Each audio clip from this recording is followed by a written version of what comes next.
보름까지는 옛날에 다 이제 설을 세는 기간이었잖아요. 보름 이전에는 아무 일도 안 하고 보름을 이제 지나야만이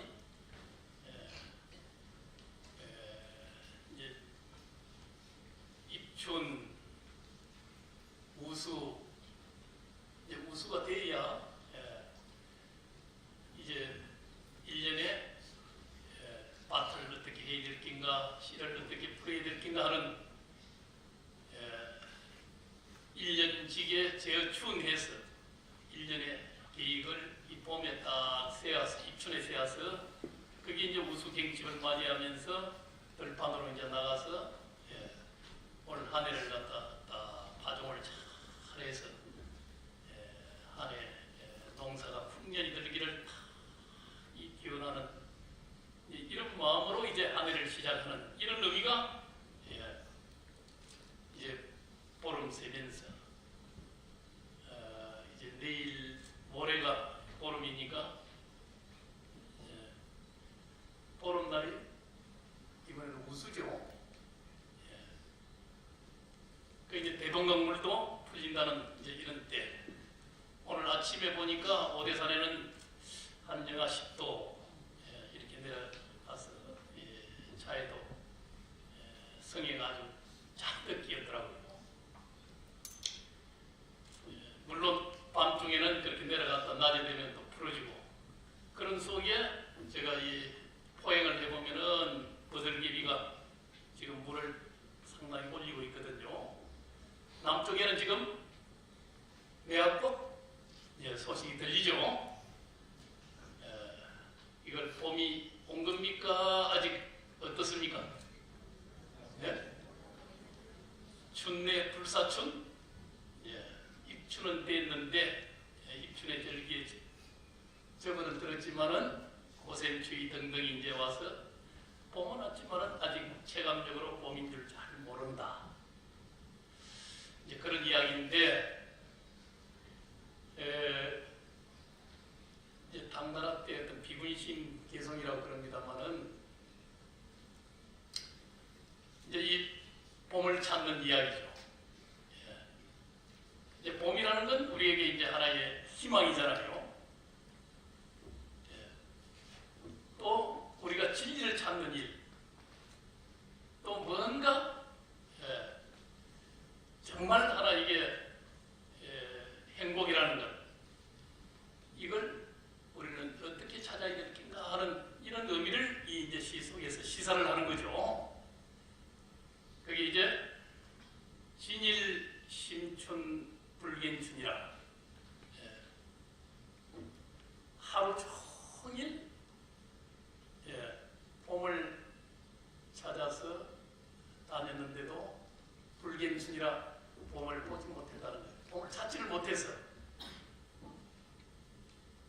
망해 답변 농눈 이 신발이 집세기가 닳도록 산 꼭대기에 걸려있는 구름 속을 헤매돌고 골짜기를 헤매돌아서 아무리 봄을 찾아서 쫓아다녀봤는데 신발만 다닳고 이제 집으로 돌아오는 거죠. 그 길에 소염 매화치안 돌아와서 매화꽃을 탁 집 앞에 피어있는 이 매화꽃을 딱 향기를 잡고 향기를 맡아보니까 웃음이 탁 절로 미소가 탁 나오는데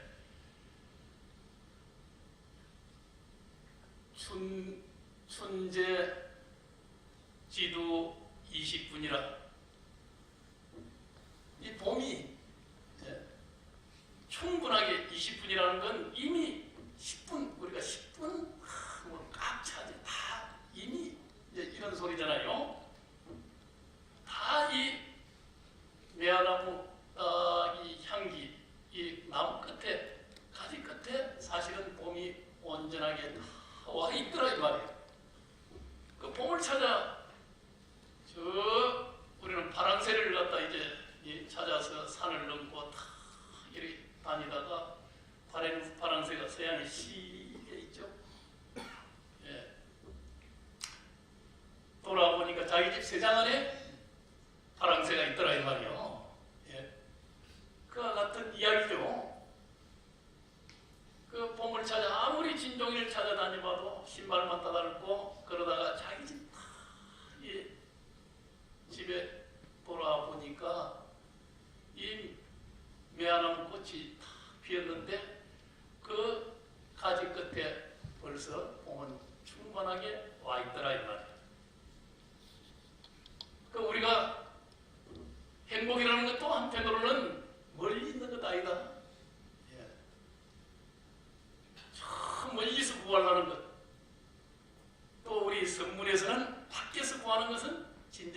고배가 아니라 그러죠.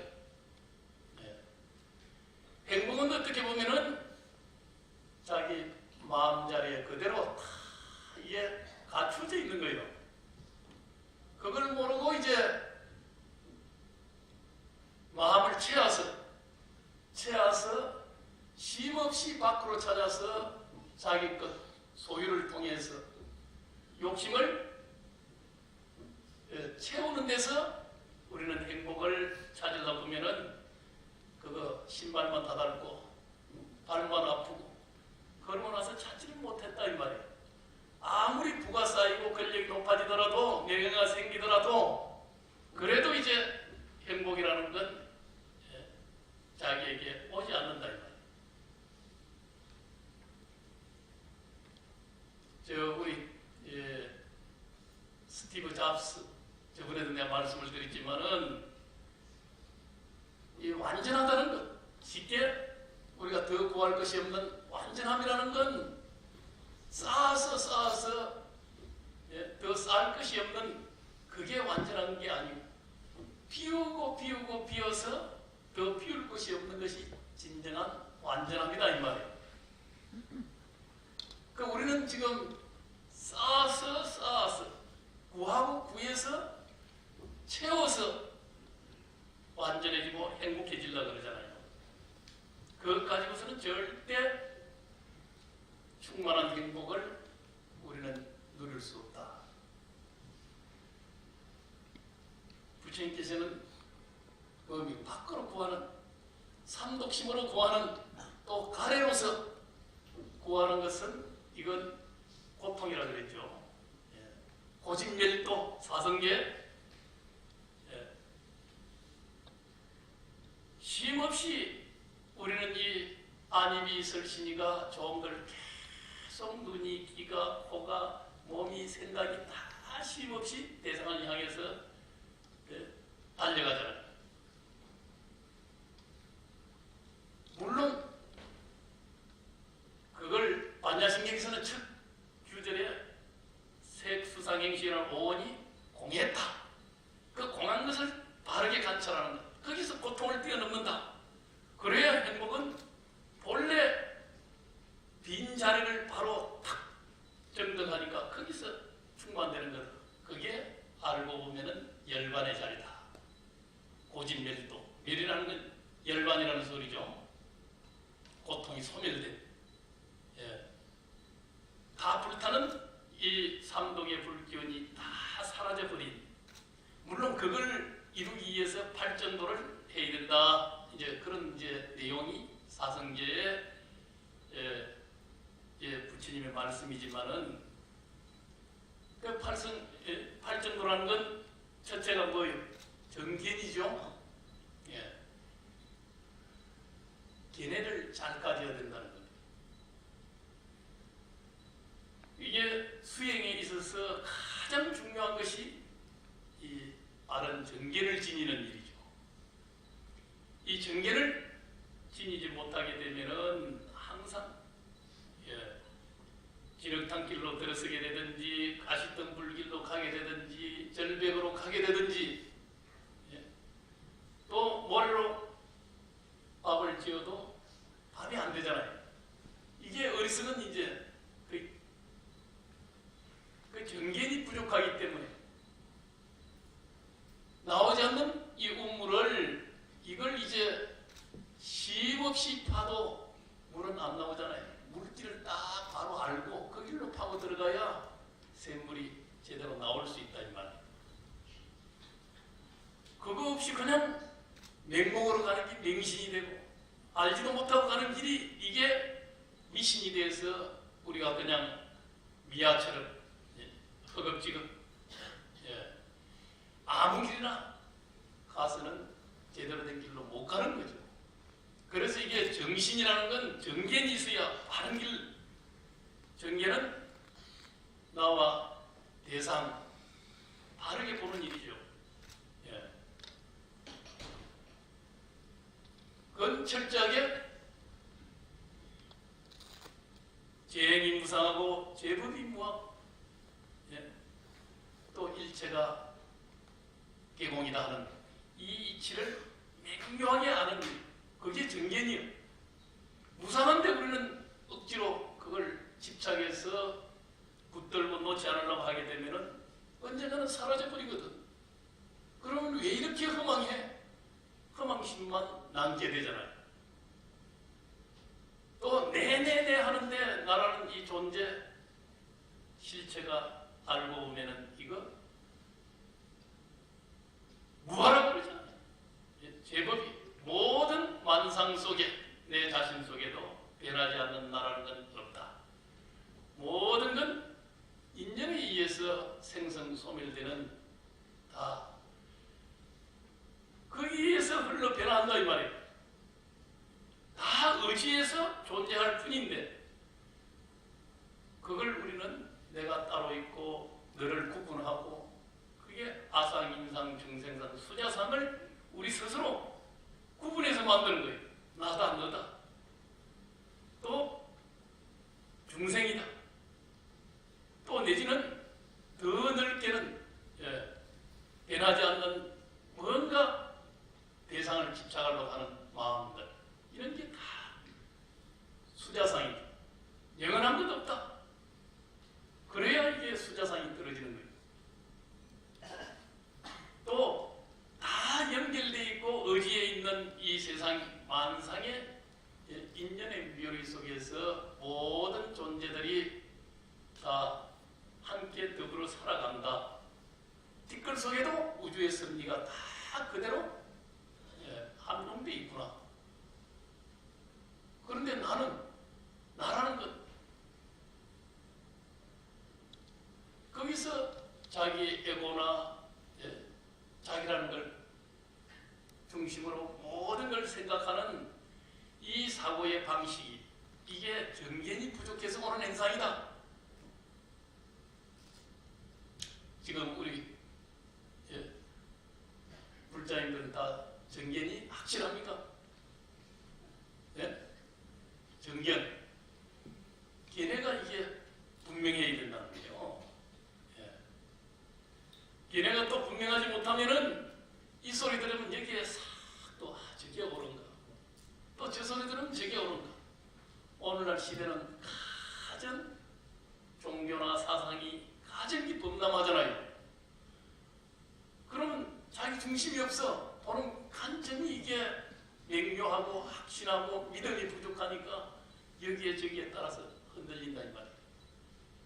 그래서 불교의 믿음은 바로 부처님의 가르침인 이 바른 정견을 딱 명료하게 세워서 이게 흔들리지 않는 거예요. 이게 확실한 진리다. 예. 그걸 어떻게 하면 내가 정득할 수 있을까? 예. 그게 가장 발전도 물론 발전도 하나하나가 다 중요하죠. 예. 다 그러지만은 먼저 올바른 견해를 세우는 것. 그래서 법회 법문을 듣고 경전을 먼저 공부하고 그렇게 해서 더 믿음을 탄탄하게 하고 그렇게 해서 실천적 행위를 하게 되고 또 그렇게 해서 불가를 정득하는 신의 행정이라는 이것이 우리 불자들이 딱 이 신행을 해가는 그런 딱 관점이어야 하거든요. 아마도 이 정견만 확실하게 서게 되게 되면은 그러면은 어떤 일을 하건 수행을 하건 또 기도를 하건 항상 바르게 갈 수 있는 길, 공덕도 바른 공덕을 참다운 공덕을 지어내는 일이고 또 마음 공부를 해도 정견이 분명하면은 어디에도 천착하지 않고 마음에 일어나는 가장 망상지심에서 또 한시, 한각, 환청 이런 데 끌리지 않는 거예요. 우리는 조금 야릇하게 마음속에서 뭔가 들리는 소리든 마음속에 보이는 어떤 거든 또 참이든 또 뭐 기쁨이든 희열이든 이런 것들이 일어나면은 거기에 또 이게 야릇하게 뭐가 나타났다 사고 뭘 봤다 사고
아닌 것으로서 다 칠 수 있어야 돼. 그래야 진짜 중도가 구현이 되는 거죠. 예. 어떤 것도 세우는 것은 다 이게 30방이다 이거. 예. 있고 없고 양단에 또 없기도 하고 있기도 하는 이런 관점들, 이거 다 이거 사꾸라 그러잖아요. 네 가지의 그 다 이삽 그것을 떠나야 된다는 거거든. 분별의 세계, 이건 어떤 것도 용납이 안 되는 것이 이게 이제 수행분상. 참선하는 데서는 어떤 것도 용납이 안 되는 거예요. 알았다. 알기는 뭘 알아요? 그거 다 아직 30방을 맞고도 더 맞아야 될 이제 아는 것, 그 견해라는 건 그렇다 이 말이에요. 제가 저번에 하도 드는 법, 뭐 이런 것들을 좀 이야기는 했는데, 그 이제 하도를 들건 또 연부를 하건 주력을 하건 정근을 하건 모든 것은 다 사막을 벗어나는 일이 없다 이 말이에요. 항상 우리가 바르게 어떻게 바른 생활하고 잘 사는 길, 나도 좋고 모든 사람도 대상도 다 함께 도와줄 수 있는 이걸 설정한 것이 그 기율이죠. 그 성공 공덕도 그 속에서 공덕이 또 생겨나는, 그게 잘 돼야만이 마음도 평온하고 또 청정한 수행을 잘해서 마음이 맑고 밝아지는데 이 기율이라는 게 절대적으로 필요하다는 거죠. 그 마음이 고요하고 평온해지는 것, 이걸 사마타라 그러잖아요. 사마타. 또 사마디 하는 거 삼매, 집중. 그걸 정이라 그러죠. 또 지간하면 거칠 짓자. 마음을 집중해서 마음이 평온한 이런 상태로 돌아가는 것. 그게 진리를 보는 가장 중요한 마음의 바탕이죠. 그건 어떻게 보면은 빈 마음으로 돌아가야 가장 평온할 거 아니에요. 마음이 흐리뭉텅하거나 마음에 파도 깔리거나 망상기심에 사로잡혀서 도저히 울렁거리는 이 가슴과 마음의 이 울렁거림을 어떻게 할 수 없으면은 거기서 어떻게 지혜가 나오겠어요? 그래서 마음을 평온하게 하는 데는 우리가 정근을 탁 하면 가전 이 생각 저 생각 가전 생각이 드는 속에 우리는 간세모살 이거 잘 하게 되면 어떻게 됩니까? 마음이 평온해지잖아요. 그걸 통해서 사물을 바라보는 올바른 지혜가 나온다 이 말이에요. 자기라는 견해, 선입견, 간점, 고정관념 이런 게 이게 잘 심화되어 있으면은 이건 항상 자기 안경으로만 보는 거죠. 그래서 마음을 더 비워버려서 안경을 벗어버리면은 있는 그대로 보는 거예요. 그러기 위해서 선정수행을 또 염불을 정확하게 정근을 해야 되죠. 또 다른 일을 정확하게 일심으로 해야 되죠. 그래야 마음이 비면서 그 빈 만큼 마음의 힘이 생기는 거예요. 어떤 어려움이나 환경이나 대상이나 여기에도 흔들리지 않는 이 부동한 마음이 부동심이 생겨나는 거예요. 그러지 않으면 한 소리 들으면 그냥 또 막 망상과 번뇌와 근심과 초조와 예민과 이런 게 막 스며들어서 또 이어지게 된다 이 말이에요. 오늘날 세상은 온통 정보 지식의 가진 걸 다 바치면서 살아야 되잖아요. 그러니까 이 마음이 어지러워서 항상 물결이 마음을 일으켜서 맹경기수같이 자기 얼굴을 들여다볼 수 없어. 자기를 살펴서 자기를 바로 볼 수가 없다 이 말. 나는 누구인가 볼 수 있어야죠. 그런데 이게 울렁거리는 마음에 파도치는 마음에 깎인 먹구름 같은 자기 업장이 이게 맑은 하늘을 또 빛나는 태양을 천천백일이 될 수가 없잖아요. 자기의 본래 지심은 바로 볼 수 없어. 그러니까 항상 밖으로만 보고 헷갈리게 되고 또 거기서 정신병리 현상이 심화되는 거죠. 그 저번에 이야기했지. 우울증 환자가 대학생도 43%. 한국 사회에 엄청난 그런 정신병리들이 알고 보면 다 있어. 물론 중생은 다 한편으로는 환자죠. 예. 바르게 사물을 아까 정견도 부족하고 또 마음을 밖으로 쉼없이 따지고 번뇌망상하고 그게 명료하게 자기와 대상에 대해서 명료한 이해, 재행이 무상하고 또 제법이 무아임을 명료히 알게 되면은 방아착하는 거죠. 방아착. 다 내려놓는 거예요. 내려놓으면 어디에 뭐 흔들리거나 끄달리거나 집착하거나 이거 할 것이 하나도 없는 거예요. 다 생각이 일어나서 흐르는 이걸 딱 주시하고 바라볼 수 있는 이 마음의 여유나 힘이 생겨나는 거죠. 이제 그거 요즘 잘하기 위해서 명상 흐름이 막 열풍처럼 생겨나고 있잖아요. 예.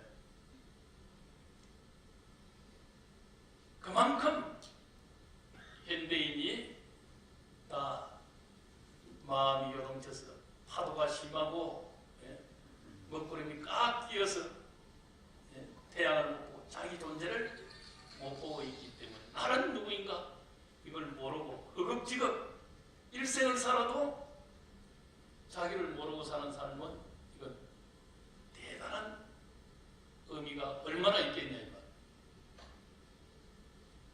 공자님은 조문도 석사가이 많이 들었죠. 아침에 돌을 하면 저녁에 죽어도 좋다. 예. 본래 도라는 그 자리에서 보면은 생사가 붙지 않는 자리죠. 그러니까 이건 뭐 죽고 사는 이런 문제는 헌 옷 갈아입는 새 옷으로 갈아입는 이런 마음으로 그냥 육신에 이건 다 그냥 버리고 갈 수 있는 이런 마음이 호연지기가 생사에 연연하지 않는 용무생사라는 생사를 어디에서나 다 인연 따라 받아들일 수 있는 이런 마음이 생기는 거예요. 지금 연세가 들어갈수록 사실 이제 언제 가실 낀가 뚜벅 한 걸음 이제 오래 살수록 가까워져 가잖아요. 작년보다 올해가 되면 한 살 더 먹었다는 게 이게 한편으로는 한 걸음 더 이생의 삶을 마감하는데 한 걸음 더 다가가고 있다. 이럴 끝이면은 어떻습니까? 아, 시간이 이게 아깝다. 생사 대사가 이게 가능가석이라 그래요. 빗살같이 달려가고 그거 참 그래서 이 시간을 아끼지 않을 수 없다. 무상이 신속해서 이 무상성을 항상 애절하게 느끼야만이 인생을 의미 있고 또 참다운 무상을 뛰어넘는 이 길은 넘는가. 그게 뭐예요? 열반의 길, 사성기의 길이죠. 고진멸도라는 무상성 속에서는 어떤 것도 고통이 아닐 수 없는 거예요. 그렇지만은 그걸 넘는 길이 부처님은 그걸 제시를 했잖아요.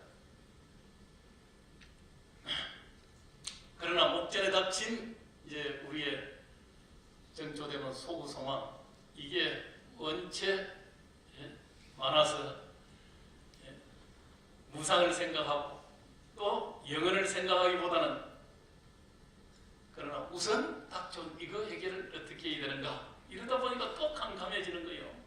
예. 그러지만 좀 더 여유 있게 이 기해년은 이제 절로 뭐야 황금돼지, 예, 황금돼지가 들어온다 하니까 그건 또 그대로 딱 봐주고 그러면서 황금돼지는 예, 어떻게 들어오겠어요? 마음의 문을 열어야 되죠. 예.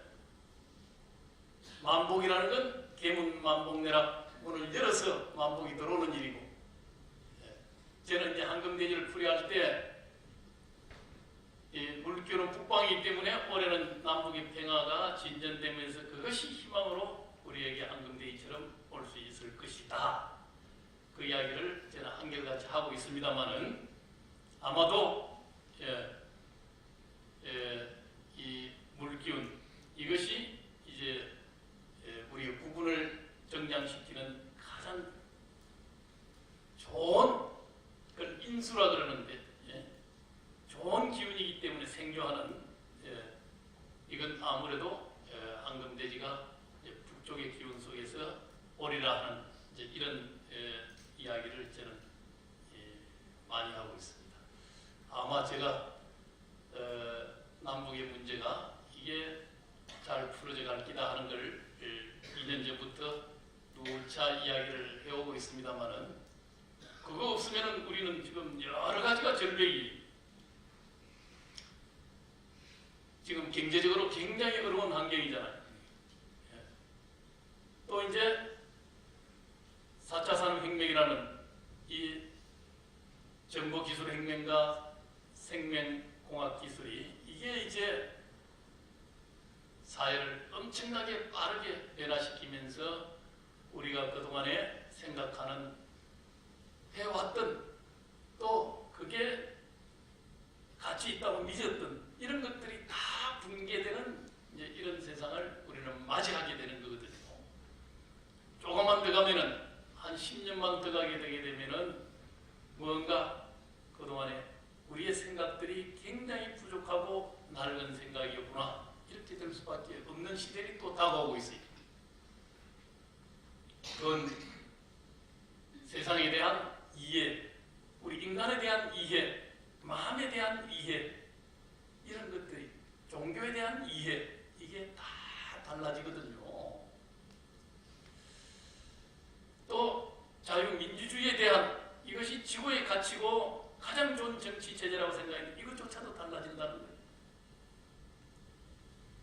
지금 중국은 시진핑은 공산 일당 독재를 하면서 거기서 이제 요즘 디지털 독재랄까요? 예.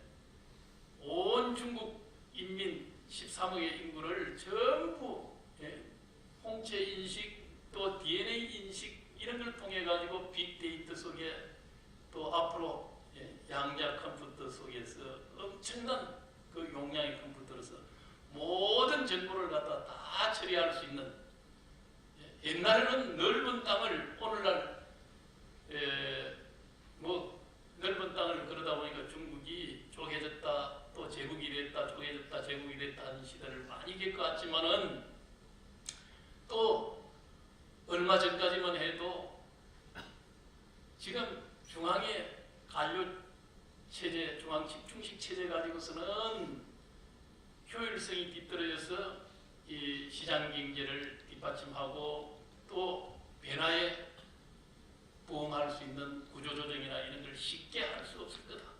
또 의사결정이 느려서 스피디한 이 변화의 시대를 주도해 가기로는 중국 경제나 중국 체제, 일당 독재 체제로서는 이건 어려울 기다. 이렇게 다 생각을 했잖아요. 그런데 지금 기술혁명에 의해 가지고 엄청난 용량의 이 데이터 처리를 할 수 있는, 정보 처리를 할 수 있는 이 역량이 생겨나다 보니까 중국은 그걸 지금 엄청나게 급속도로 지금 강화시키고 있다는 거예요. 그러다 보니까 시진핑이 가만히 중앙에서 일당 독재로서 중국 전체를 다 정보를 살피고 컨트롤하고 또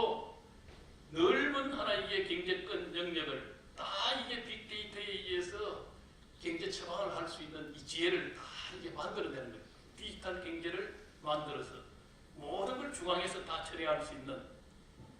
과거 같으면은 그걸 중앙에서 다 살필 수가 없잖아요. 지역은 지역을 중심으로. 그래서 이게 분권적인 이것이 훨씬 효율성이 있다. 민주제도가 조금은 절차상 이런저런 다수의 강론의 이야기들이 많아서 이걸 잘 집약해내면은 또 그게 다수의 의사결집을 잘 만들면은 그게 훨씬 효율성도 있고 또 의사결정에 가장 정확한 판단이 될 수 있다. 이런 생각을 했는데 그런데 지금 그것도 빅데이터에 의한 이 모든 온 정보를 갖다 다 입력시켜서 거기서 쫙 나오는 이 견해만큼 빠르지도 못하고 또 정확하지도 못하고 효율성도 떨어질 수 있다는 거예요. 그러다 보니까 지금 이제 중국은 ICT 기술이나 AI 또 빅데이터 또 양자 컴퓨터 이런 걸 갖다 엄청나게 지금 성장시키면서 중국과 전 세계를 지도해 가겠다고 지금 미국하고 무역 전쟁이 붙어서 그거 지금 주도권 싸움이거든요. 기술 혁명에 의한 이 주도권 싸움 그거 뒤떨어지면은 아무것도 안 되는 거예요. 우리 한국도 사실은 이 기술 혁명을 이걸 선도적으로 해가지 못하면은 중국 기술에 다 종속화되게 돼 있어요. 또 따라오는 나라들 이걸 우리가 기술을 앞서지 못하면은 자원도 부족한 우리나라 여기서 이거 정말 이제는 더 어려운 상황으로 가게 되거든요. 지금까지는 그래도 이 ICT 계통이 그래도 인터넷망이라든지 이런 것부터 시작해서 다 그래도 부품이나 이런 것들을 잘 이렇게 해서 삼성이나 또 LG 같은 것이 세계적인 또 이제 그런 기업으로서 성장도 할 수 있었고 그게 국익에 굉장한 하나 힘이 됐는데 그것을 힘을 잃으면 우리나라는 세계적으로 내놓을 수 있는 이런 기업도 없고 국력이 엄청나게 세잔될 수밖에 없는 이런 상황에 이제 직면하는 거죠.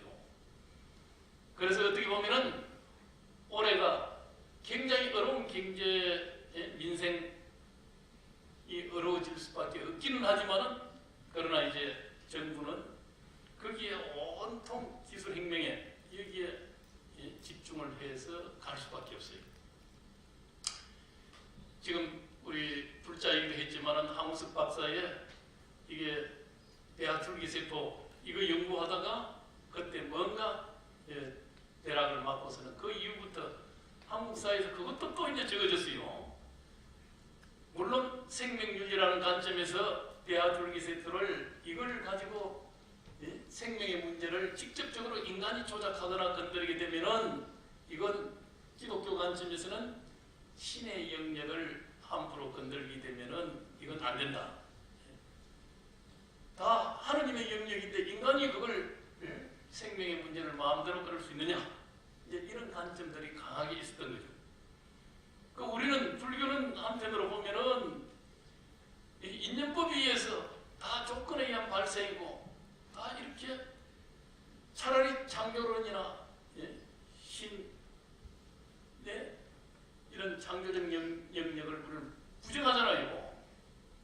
다 이게 진화도 인정할 수 있고 또 생명이라는 건 더 좋은 생명으로 이렇게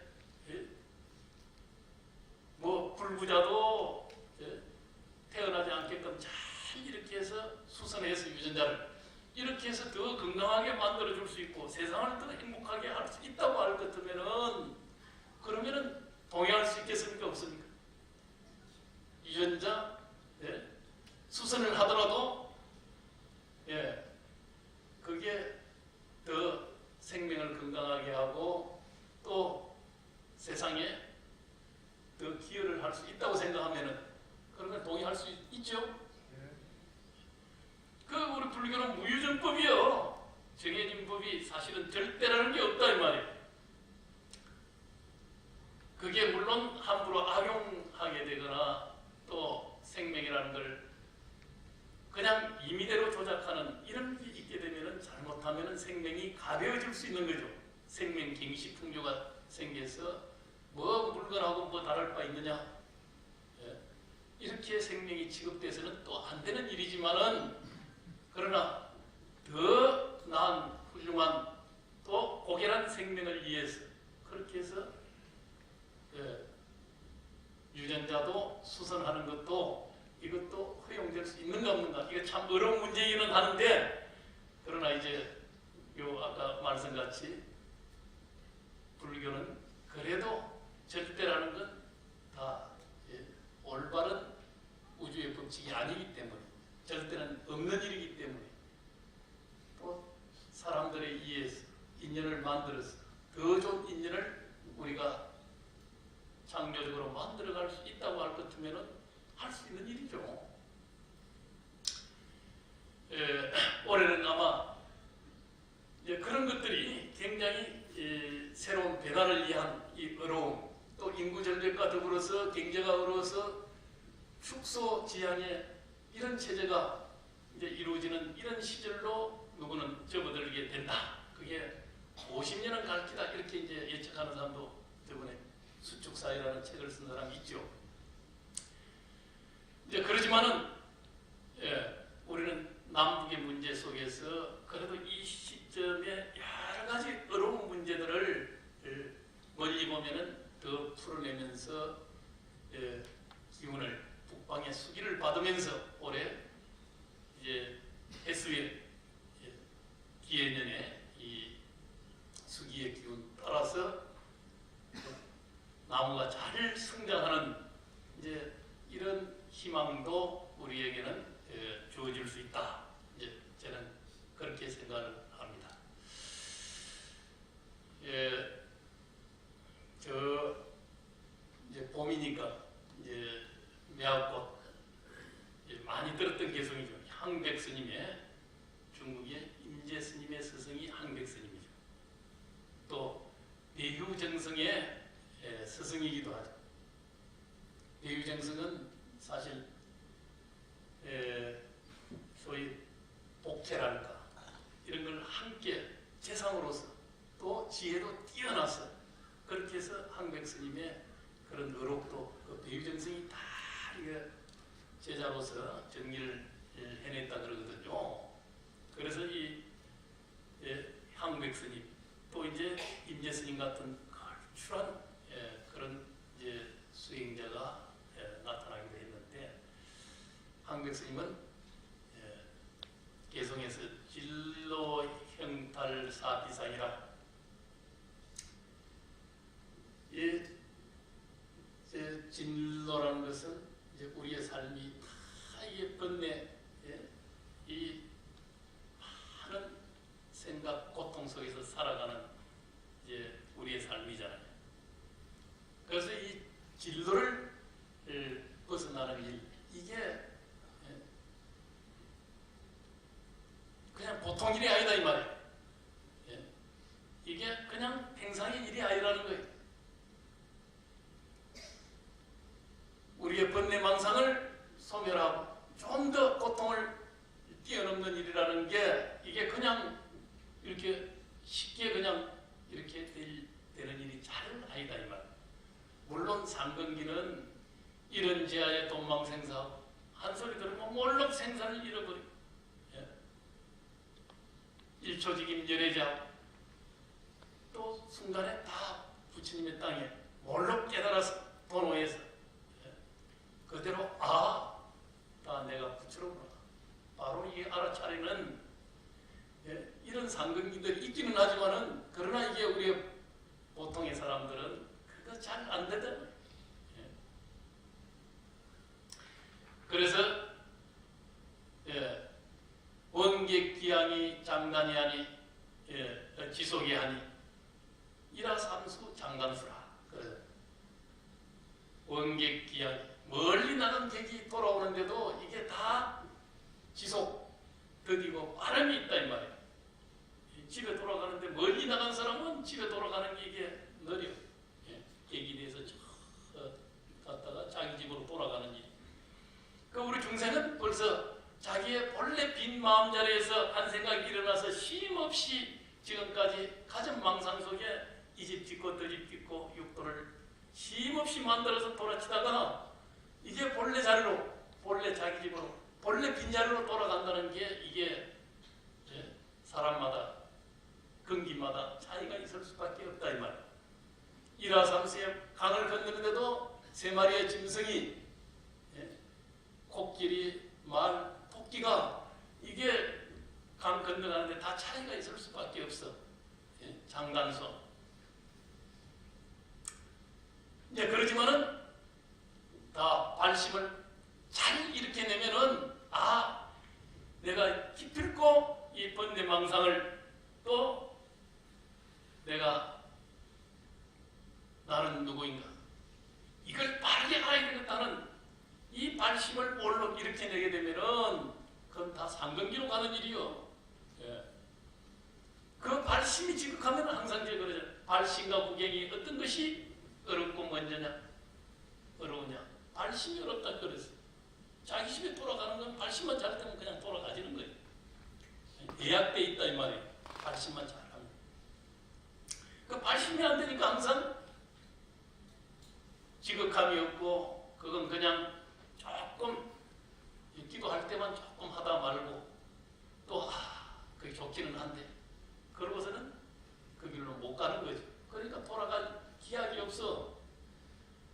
그런데 발심을 한다는 건 바로 상근기가 돼서 빠르게 금세 돌아갈 수 있는 이제 힘이 나오는 거죠.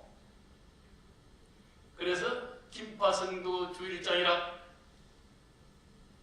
이 마음의 끈, 이 끈을 마음 자리를 하두를 탁 심두를 딱 잡고 한바탕 이걸 놓치지 않고 탁 저어야 된다 이 말.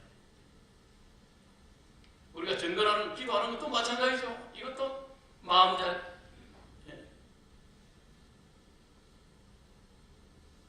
영도 영국 무념처의 육문상만 장강이라 그러듯이 영도 영국 무념처.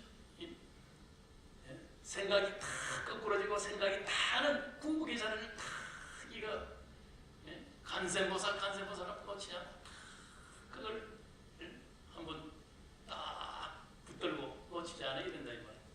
하도도 붙들고 딱 놓치지 않는 그러면서 마음의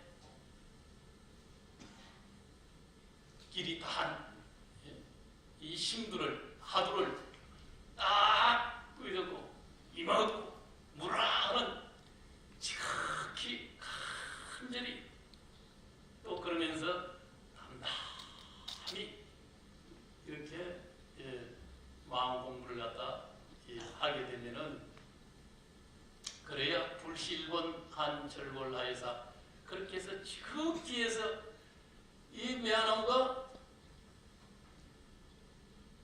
추운 이 한기를 갖다 이걸 한번 탁 깊게 쐬야만이 쟁등미와 박비향이로다. 미화꽃 향기가 콧등에 향기로서 와 닿을 수 있다는 거예요. 그래서 이게 추위를 겪지 않은 매화는 향기가 약하고 없다는 거예요. 그 추위를 한번 겪은 빼고를 같이 깊게 겪어야만이 그 향기가 향기롭게 우리 콧전에 다 와닿듯이 이제 공부하는데도 마찬가지. 지극하게 온통 몸과 마음이 하나로 다 지극하게 간절히 사무치는 이 하두를 들고 또 정근을 지극하게 간절히 간세무설 지극하게 이렇게 빼고래 사무칠 정도로 해야만이 그래야 육문상권 장강하듯이 다 그대로 온몸 이대로 성구리 이대로 부처님의 강명을 놔두는다 이 말이에요. 보는 눈이 듣는 귀가 생각하는 마음이 말하는 말씨가 전부 부처님처럼 강명을 내뿜고 거기서 향기가 나오는 거예요. 말에도 향기가 나오고 눈에서도 귀에서도 다 모든 게 만상과 소통이 돼서 다 짝이 돼서 하나로 돌아가는 거예요. 예. 그래야 이게 우리가 인생을 이 사바세계가 그냥 뭐 이게 한기가 대한소환이 와서 이게 추워서 그냥 뭉치고만 사는 데가 아니라 그걸 도리어 우리는 수행으로 또 인생에 있어서도 수많은 어려움과 고통이 다가오더라도 그걸 자기 속에 내면 속에 다 이게 수행으로 인욕으로 그렇게 해서 다 이게 돌려내는데 수행으로 승화시키고 이렇게 되게 되면은 그것이 큰 양약이 되고 수행의 디딤돌이 되고 이렇게 해서 도리어 더 향기로워지는 이 매화꽃 같이 이 봄에 희망을 주는 이것이 한편으로는 대한소환이라는 이 겨울의 추위 속에서 오는 이 입춘 봄은 정말 우리에게 한이롭잖아요. 꽃이 피고 새가 오는 이 봄 소식 이것도 소환대안을 거치지 않는 꽃과 새 울음소리가 우리에게 얼마나 아름답게 들릴 수 있겠습니까? 다 그런 계절을 통해서 봄은 정말 우리에게 아름다움과 희망으로 이렇게 와닿듯이 우리 인생에 있어도 어려움이 있더라도 그 다음에는 분명히 입춘이 오고 봄이 오고 꽃이 피고 새가 우는 그런 시절이 오게 되어 있습니다. 오늘은 이 봄에 꽃 피고 새는 일반춘이라 하계제조 일반춘이라 그러는 꽃이 피고 새가 오는 이게 봄 소식이죠. 그 봄 소식을 듬뿍 누리는 그런 여러분이 되기를 기원해 마지 않습니다. 감사합니다.